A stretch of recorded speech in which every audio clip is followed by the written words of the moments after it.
Hello साथियों, जय Hind. Welcome back. आपका प्रकाश एग्जाम में आप सभी साथियों का हार्दिक स्वागत है। और ये साथियों UP home guard, UP police, UP constable के लिए बहुत ही महत्वपूर्ण क्लास होने वाली है, क्योंकि इस क्लास में जानेंगे हम उत्तर प्रदेश का भौतिक विभाजन, आपके भंवर क्षेत्र, तराई क्षेत्र, मैदानी क्षेत्र और आपके पठारी क्षेत्र। उत्तर प्रदेश की स्थिति, तो उत्तर प्रदेश की स्थिति की बात की जाए तो भारत के उत्तर में स्थित है क्या हमारा उत्तर प्रदेश। कहाँ पर स्थित है? आपके उत्तर में स्थित है, या जिसे उत्तर मध्य भारत भी कहा जाता है उत्तर प्रदेश की स्थिति को। क्षेत्रफल की बात की जाए, एरिया कितना है तो 2,40,928 वर्ग किलोमीटर क्या है उत्तर प्रदेश का क्षेत्रफल है। भारत के कुल क्षेत्रफल का कितना है तो लगभग 7.5% मान लो, या आपके 7.33% है। उत्तर प्रदेश की सीमा कितने राज्यों से केंद्र शासित प्रदेश आपके या देश से लगती है तो 8 राज्य, एक केंद्र शासित प्रदेश है और एक देश है। तो 8 राज्य कौन कौन से हैं तो उत्तराखंड है, हिमाचल है, हरियाणा है, राजस्थान है, मध्य प्रदेश है, छत्तीसगढ़ है, झारखंड है, बिहार है। इतने 8 राज्यों से उत्तर प्रदेश की सीमा टच होती है। एक केंद्र शासित प्रदेश है, कौन सा? दिल्ली। दिल्ली से हमारे राज्य की क्या सीमा स्पर्श होती है। और एक देश है नेपाल। नेपाल से हमारे राज्य की सीमा स्पर्श होती है, आपके लखीमपुर खीरी तराई क्षेत्र में आता है। फिर आता है हमारे उत्तर प्रदेश की ग्लोब पर स्थिति क्या है तो ग्लोब पर स्थिति उत्तर प्रदेश की क्या है तो 23 डिग्री 52 मिनट उत्तरी अक्षांश से लेकर 30 डिग्री 24 मिनट उत्तरी अक्षांश तक है उत्तर प्रदेश की, आपकी ये वाली तीसरी अक्षांश तक है, यहाँ से आपके यहाँ तक। अगर देशांतर की बात की जाए तो 77 डिग्री 5 मिनट पूर्वी देशांतर से लेकर आपके 84 डिग्री 38 मिनट पूर्वी देशांतर तक है, यहाँ तक है, यहाँ तक है। ओके, कोई दिक्कत, कोई परेशानी? अगर जलवायु की बात की जाए तो कैसी जलवायु है? ऊष्ण कटिबंधीय जलवायु है। कैसी है? ट्रॉपिकल मानसून जलवायु उत्तर प्रदेश की। कैसी है? मानसूनी जलवायु है। फिर आता है हमारा गोंडवाना लैंड का प्राचीन हिस्सा कौन सा है हमारा उत्तर प्रदेश किसका हिस्सा है तो गोंडवाना लैंड का हिस्सा है। लगभग आज से लगभग आपके 25 करोड़ साल वर्ष पहले की बात है। सभी महाद्वीप क्या थे? एक साथ जुड़े हुए थे। जो आपके पैंजिया था, साउथ अमेरिका था, अमेरिका था, इंडिया प्लेनेट है, आपके ऑस्ट्रेलिया है, अंटार्कटिका है, ये क्या थे? सारे एक ही महाद्वीप में जुड़े हुए थे, जिसे आपके पैंजिया महाद्वीप कहा जाता था। क्या कहा जाता था? पैंजिया कहा जाता था। उत्तर प्रदेश उसी प्राचीन गोंडवाना लैंड का क्या है? हिस्सा है। किसका हिस्सा है? गोंडवाना लैंड का क्या है? हिस्सा है। दक्षिण में विंध्य की श्रेणियां और उत्तर में शिवालिक श्रेणियों के मध्य स्थित है। जो हमारा उत्तर प्रदेश है कहां पर स्थित है आपके तो दक्षिण में आपके विंध्य श्रेणियां हैं और उत्तर में शिवालिक श्रेणियां, मतलब पहाड़ी के बीच में स्थित है। विंध्यक्रम की शैलों में पाई जाने वाली प्रमुख चट्टानें कौन कौन सी तो क्या मिलता है हमें? चूना मिलता है, पत्थर मिलता है, चूना पत्थर मिलता है, बलुआ पत्थर मिलता है और आपके डोलोमाइट मिलता है। यहाँ पर भैया जीवाश्म की कमी है। किसकी? मतलब फॉसिल रिफाइनिंग, मतलब यहाँ जो खनिज पदार्थ निकलते हैं जैसे पेट्रोलियम पदार्थ निकलते हैं तो उसकी क्या है यहाँ पर क्या है? कमी है, अभाव है। उत्तर प्रदेश का पर्वतीय भाग तो भैया ये आता है। उत्तर में कौन सी आपकी? शिवालिक पहाड़ी आती है। दक्षिण में कौन सी आती है तो विंध्य श्रेणियां स्थित है। गंगा यमुना का मैदान शिवालिक और विंध्य श्रेणियों के बीच में स्थित है। गंगा यमुना का मैदान, ये मैदान जो गंगा यमुना का मैदान है उसकी अगर बनने की शुरुआत हुई थी तो कब से हुई थी आपकी तो फिलिस्तीन युग से हुई थी और अब तक हो रहा है। अवसादों को क्या करती हैं नदियां, मतलब अवसादों को बहकर लाती है और मैदानी क्षेत्रों में क्या करती हैं? छोड़ देती है। उत्तर प्रदेश का भौतिक विभाजन तो कितने आधार पर होता है? 3 आधार पर होता है। पहले क्या था? उत्तर प्रदेश पर्वतीय भाग भी था, वो अब किसका हिस्सा हो गया है तो उत्तराखंड का हिस्सा हो गया है। तो उत्तर का भंवर एवं तराई क्षेत्र, ये आप इमेज के माध्यम से देख सकते हैं। मध्य का गंगा का मैदान या गंगा यमुना का दोआब भी कहा जाता है। और ये रहा दक्षिण का पठारी भाग आपके बुंदेलखंड क्षेत्र में, आपके सोनभद्र है, ललितपुर है, ये किस बात है आपके बुंदेलखंड क्षेत्र की बात आती है। तो ये कौन सा है आपके, तो दक्षिण का पठारी भाग है। तो सबसे पहले आता है हमारा भंवर क्षेत्र। भंवर क्षेत्र क्या होता है, तो कंकड़ और पत्थरों की भूमि को क्या कहा जाता है, भंवर क्षेत्र कहा जाता है। ये आपके पश्चिम में आपके सहारनपुर से लेकर आपके पूर्व में कुशीनगर तक क्या है, पतली पट्टी है। कैसी है, पतली पट्टी है। इसमें किसकी अधिकता पाई जाती है, तो कंकड़ पत्थर की अधिकता सबसे ज्यादा पाई जाती है। संरचना की बात की जाए तो कैसी, नदियां पहाड़ों से नीचे उतरती हैं और अपने साथ क्या लाती हैं, भारी मात्रा में क्या लाती हैं, कंकड़ पत्थर बहा कर लाती हैं और जमा कर देती हैं। क्या कर देती हैं, जमा कर देती हैं। प्रमुख विशेषता ये है, ये नदियां आपके जो नदियां होती हैं पत्थरों में क्या हो जाती है, नीचे विलुप्त हो जाती हैं और मैदानी क्षेत्रों में निकलती हैं। जैसे आपका मैदानी क्षेत्र क्या आता है, उत्तराखंड में हरिद्वार आता है। हमारा कहाँ से आता है, तो बिजनौर आता है। कहां से आता है, बिजनौर।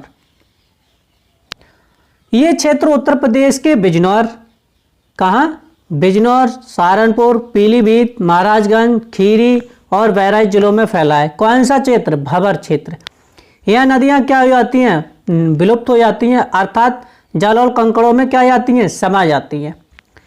नदियां जल चट्टानों के बीच बहती हैं, जो चट्टानें होती हैं उनके बीच बहती हैं, आगे चलकर किसमें निकलती हैं, तो मैदानों में फिर से प्रकट हो जाती हैं, मैदानों में दिखाई देती हैं। ये भूमि कैसी होती है, तो कम उपजाऊ होती है, मतलब यहाँ रेतीली मात्रा ज़्यादा होती है, जिसको क्या कहा जाता है, आप गांव की भाषा में भूड़ कहा जाता है। तो ये भूड़ की जगह होती है वो कम उपजाऊ होती है।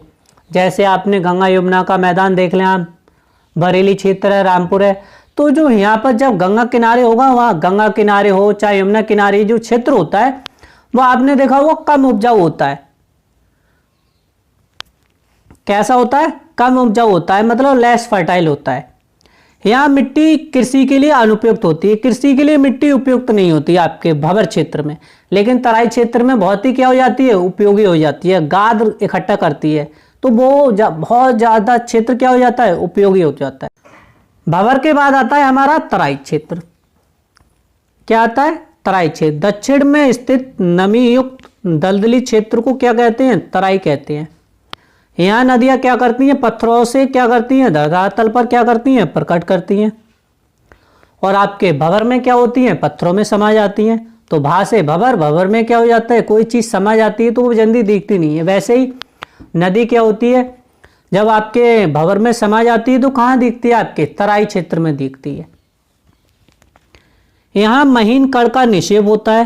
किसका निक्षेप होता है, महीन कण का निक्षेप पाया जाता है और भूमि को कृषि योग्य बना लिया जाता है। कैसा, भूमि को कृषि योग्य बना लिया जाता है। ये आपने देखा होगा, जैसे रामगंगा है या आपके कचला की गंगा है, तो ये आपने देखा होगा जो यहाँ की भूमि होती है रेतीली होती है, उसको खेती योग्य बना लिया जाता है। लेकिन आप पहाड़ी क्षेत्र की भूमि देखेंगे, आपके भंवर क्षेत्र की भूमि वो कृषि योग्य नहीं होती है।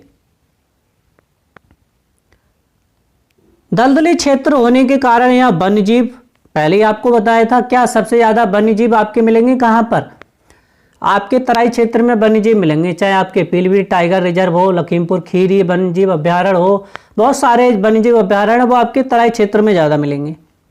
यहाँ पर आपके वन्यजीव पाए जाते हैं, विषैले कीट पाए जाते हैं, अजगर पाए जाते हैं, मगरमच्छ आदि पाए जाते हैं।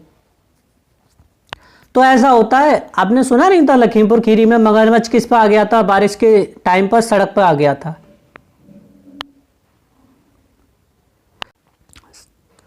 फिर आता है हमारा तराई जैव की विविधता। तो ये तो है हमारा तराई क्षेत्र, सहारनपुर से लेकर आपके कुशीनगर तक। कहां तक है, कुशीनगर तक। यहाँ पर क्या होता है, घने वन एवं लंबी घास पाई जाती है, विशाल अजगर पाया जाता है। यहाँ पर रेंगने वाले कीड़े सबसे ज़्यादा पाए जाते हैं, और आप देख सकते हैं इमेज के माध्यम से, ये तराई क्षेत्र में सबसे ज़्यादा पाए जाते हैं। क्योंकि किसकी आवश्यकता होती है, पानी की आवश्यकता होती है, ठंडक की आवश्यकता होती है। फिर आता है हमारा मैदानी क्षेत्र। मैदानी क्षेत्र, गंगा का मैदान किसी, गंगा यमुना का मैदान क्या कहा जाता है, मैदानी क्षेत्र कहा जाता है। ये किसके बाद आता है, तो ये क्षेत्र भंवर और तराई के दक्षिण में स्थित है। कहां पर, दक्षिण में स्थित है। ये विस्तृत समतल एवं उपजाऊ मैदान है या उपजाऊ भूमि है। इसे गंगा यमुना का दोआब भी कहा जाता है। तो गंगा के मैदान को क्या कहा जाता है? गंगा यमुना का दोआब कहा जाता है। तो अगर हम रह रहे हैं, किसके बीच रह रहे हैं? तो हम यमुना गंगा मैदान के बीच ही रह रहे हैं। जो आपने देखा होगा, जो सबसे ज़्यादा घनी आबादी होगी वो गंगा यमुना दोआब के मैदानी क्षेत्र में हो, चाहे आपके उत्तर प्रदेश हो, बिहार हो, चाहे आपका मध्य प्रदेश हो। ये आप देख सकते हैं, ये आबादी सबसे ज़्यादा है। भारत में सबसे ज़्यादा आबादी है वो दोआब क्षेत्र में सबसे ज़्यादा है। और ये इस पहले आपसे नहीं है, प्राचीन समय से है। मिट्टी, यहाँ की मिट्टी कैसी है? तो जलोढ़ मिट्टी है, जो कृषि के लिए कैसी है? अत्यंत उपयुक्त है। कैसी है? जलोढ़ मिट्टी क्या होती है? कृषि के लिए बहुत ज़्यादा कैसी होती है? उपयुक्त होती है। ये क्षेत्र गंगा यमुना तथा उनकी सहायक नदियों द्वारा कैसा होता है? निर्मित होता है। नदियां यहाँ अपने साथ लाए गए कंकड़, कीचड़, गाद और बालू का क्या करती हैं? निक्षेप करती हैं। तो आप देख सकते हैं इमेज के माध्यम से, ये क्या है? गंगा यमुना का मैदान है। ये वाला जो आप डैश डैश देख रहे हैं, ये गंगा यमुना का मैदान है। ये वाला, ये यहाँ से यहाँ तक। तो सबसे ज़्यादा उत्तर प्रदेश में किसका मैदान है? सबसे ज़्यादा भाग आपके समतल, तो सबसे ज़्यादा हमारा उत्तर प्रदेश में। और इसीलिए आपने देखा होगा एक बात कि यहाँ पर इसीलिए सरकार कंपनियों को लगाने के लिए जोर नहीं देती है, क्योंकि गेहूं उत्पादन खेती के लिए सबसे उपयुक्त भूमि है हमारे उत्तर प्रदेश की। इसीलिए कारखाने उद्योग पर ज़्यादा गौर नहीं दिया जाता है, मतलब लगाने नहीं दिए जाते, सरकार बढ़ावा नहीं देती है। निक्षेप की संरचना के आधार पर, डिपॉजिट स्ट्रक्चर के आधार पर गंगा मैदानी क्षेत्र के उपभाग है, उपविभाग कहा जाता है, उपभाग है। कहाँ पर स्थित आपकी? तो गंगा यमुना का मैदान होता है या जो दोआब क्षेत्र होता है, जो नदियों के बीच का क्षेत्र और पास में जो नदियाँ पानी बहकर लाती हैं और वहाँ पर दर साल क्या करती हैं? गाद इकट्ठा करती हैं, या बाढ़ का पानी आता है, हर साल आता है, तो उसे क्या कहा जाता है? खादर क्षेत्र कहा जाता है, नई जलोढ़ मृदा कहा जाता है। और खेती के लिए कैसी होती है? बहुत ज़्यादा उपजाऊ होती है। तो दोआब क्षेत्र के पास कौन कौन से आपके? खादर क्षेत्र और बांगर क्षेत्र। तो सबसे पहले आता है हमारा खादर क्षेत्र। खादर क्षेत्र मतलब नवीन जलोढ़। ये आपकी खेती के लिए सबसे कैसी होती है? उपयुक्त होती है। नदियों के किनारे का वह निचला क्षेत्र जहां हर साल बाढ़ का पानी पहुंचता है। मान लो ये नदी बह रही है और ये आपकी ये क्या है? ये निचला क्षेत्र है। तो यहाँ पर क्या हो जाता है? हर साल पानी इकट्ठा हो जाता है बाढ़ का, या वैसे ही नदियाँ पानी लाती हैं तो पानी इकट्ठा हो जाता है। ये मिट्टी की परत हर साल बदलती रहती है, और ये मिट्टी जो परत है वो हर साल कैसी रहती है? बदलती रहती है, जिसे क्या कहा जाता है? नई जलोढ़ कहा जाता है। क्या कहा जाता है? नई जलोढ़ कहा जाता है। और ये खेती के लिए सबसे ज़्यादा उपयुक्त होती है। खेती के लिए कैसी होती है? सबसे ज़्यादा उपयुक्त होती है। और रंग में कैसी होती है? हल्की होती है। कैसी होती है? रंग में ये हल्की होती है। तो इसे क्या कहा जाता है? खादर क्षेत्र कहा जाता है। फिर आता है हमारा बांगर क्षेत्र। बांगर को क्या कहा जाता है? पुरानी जलोढ़। ये क्या है? तो यहाँ पर जो नदियाँ आपके पानी बहाकर लाती हैं और वो आपके उस क्षेत्र के पास नहीं पहुँचता है, बाढ़ का पानी उस क्षेत्र ऊंचे क्षेत्र पर नहीं पहुँचता है, तो उसे पुरानी जलोढ़ या आपके बांगर कहा जाता है। जैसे आपके नदियों से दूर स्थित ऊंचे क्षेत्र जहाँ बाढ़ का पानी नहीं पहुँचता है, उसे क्या कहा जाता है? बांगर क्षेत्र कहा जाता है। या मिट्टी का नवीकरणीय नहीं होता है, मतलब यहाँ रिन्यूएबल नहीं होती है, जैसे आपके उसमें होती थी जलोढ़ में, आपकी नई जलोढ़ में।